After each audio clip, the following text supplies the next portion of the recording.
क्या सच में मंजुलिका की आत्मा आज भी भटक रही है? क्या भूल भुलैया की स्टोरी सिर्फ एक कहानी है या अतीत की सच्चाई? जय जगन्नाथ। मंजुलिका की कहानी हम बचपन से कई फिल्मों में देखते आ रहे हैं। साल 2007 में आई फिल्म भूल भुलैया एक सुपरहिट थी और अब उसका थर्ड सीक्वेंस भी आ गया है।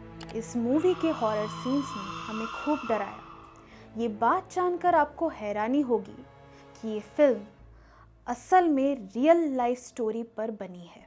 एक ही स्टोरी पर अलग अलग फिल्में, वो भी अलग अलग लैंग्वेज में बनी है, तो कहीं ना कहीं इस स्टोरी में कुछ ना कुछ तो सच्चाई छुपी होगी ना। अब जो मैं आपसे कहने जा रही हूँ उसे ध्यान से सुनिए और इस भयानक स्टोरी की सच्चाई जानने के लिए इस वीडियो को एंड तक देखिए। हाँ, ये सच है कि मंजुलिका की कहानी महज एक कहानी नहीं बल्कि सच्ची घटना पर आधारित है। अक्सर बंगाल लेजेंड्स में इस कहानी का जिक्र होता है। असल में ये कहानी एक बेहद खूबसूरत बंगाली नर्तकी की है जिसको अपनी खूबसूरती की कीमत चुकानी पड़ी। ये डरावनी कहानी शुरू होती है 600 साल पहले राजा विभूति नारायण, जो कि तब बनारस के राजा थे। अपने गुस्सैल और क्रूर स्वभाव के लिए वो जाने जाते थे। उनके लिए राजसीय ठाट बाट और आराम की जिंदगी ही सब कुछ थी। एक दिन उनके दरबार में राज्य के बाहर से कुछ लोगों को अपना कला प्रदर्शन करने के लिए बुलाया गया था। कुछ गायक थे तो कुछ नर्तकी, और उन्हीं नर्तकियों में से राजा विभूति की नज़र एक नर्तकी पे जा रुकी और वही थी बंगाल की मशहूर और खूबसूरत नर्तकी मंजुलिका, जो अपने प्रेमी के साथ नृत्य प्रदर्शन कर रही थी।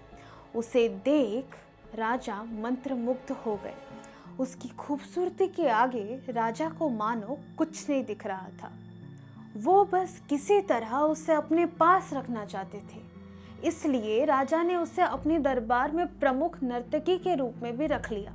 मंजुलिका की खूबसूरती देख राजा के दरबार में उपस्थित सभी मर्द और राजा उसके प्यार में पड़ गए। राजा मंजुलिका को हर सुख सुविधा देना चाहता था ताकि मंजुलिका उससे खुश होकर उससे प्यार करने लगे। एक बार राजा ने मंजुलिका को खुश करना चाहा तो उसकी नृत्य करते हुए एक मुद्रा में उसकी बेहद सुंदर तस्वीर बनवाई और इस तस्वीर को देखकर राजा ने मंजुलिका के सामने शादी का प्रस्ताव रख दिया। मगर मंजुलिका जितनी खूबसूरत थी उतनी गुस्सैल और जिद्दी भी, जो अपने बातों पर अड़ी रही और उसने राजा का प्रस्ताव बड़ी बुरी तरीके से ठुकरा दिया। यहाँ तक कि राजा को उसने बूढ़ा या ना जाने क्या क्या बुरा भला कह दिया। हालांकि राजा की बेइज्जती हुई थी, मगर वो हार मानने वालों में से नहीं था। उसने मंजुलिका के लिए अच्छे कपड़े, महंगे गहने, 10-20 नौकर चाकर रखे और किसी भी तरह की तकलीफ नहीं होने दी, क्योंकि वो मंजुलिका को किसी भी कीमत पर पाना चाहता था। एक बार की बात है, राजा ने मंजुलिका पर कड़ा पहरा लगा दिया ताकि वो अपनी प्रेमी से ना मिल पाए। लेकिन मंजुलिका, जो अपने प्रेमी से प्यार करती थी, उसने उसके साथ उस राज्य से भागने की सोची। पर ठीक जब वो भागने ही वाली थी, राजा ने उसे रंगे हाथों पकड़ लिया। फिर भी राजा ने दोनों से कुछ नहीं कहा, उन्हें अपने साथ अपने महल ले गए। मंजुलिका और उसके प्रेमी भी बेहद खुश हो गए और उन्हें लगा कि शायद राजा उनके प्यार को समझ सके और वो उनसे हार गए।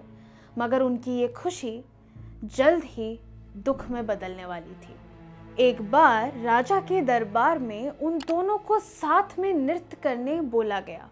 उनके पूरे नृत्य के दौरान राजा के अंदर मंजुलिका के प्रेमी के लिए जलन और गुस्सा पनपता रहा, और जैसे ही नृत्य खत्म होते होते मंजुलिका और उसका प्रेमी राजा के पैरों में उनकी भूल की माफ़ी मांगने झुके।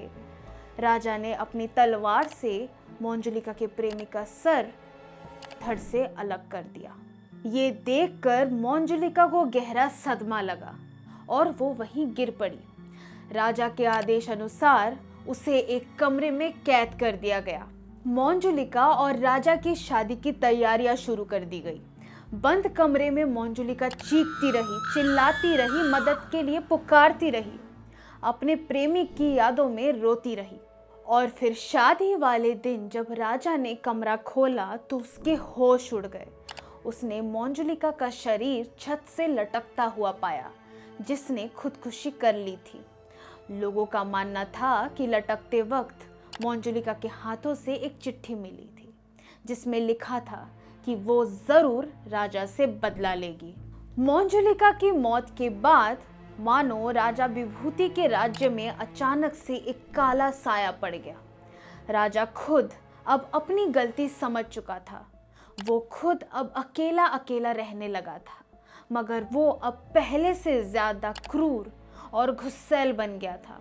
और फिर एक दिन अचानक से राजा की मृत्यु हो गई और उसी रात महल की एक नौकरानी को पूरे महल में घुंघरुओं की आवाज सुनाई दी थी। इसका मतलब ये था कि राजा का खून मंजुलिका की आत्मा ने ही किया था, अपने और अपने प्रेमी की बदला लेने के लिए।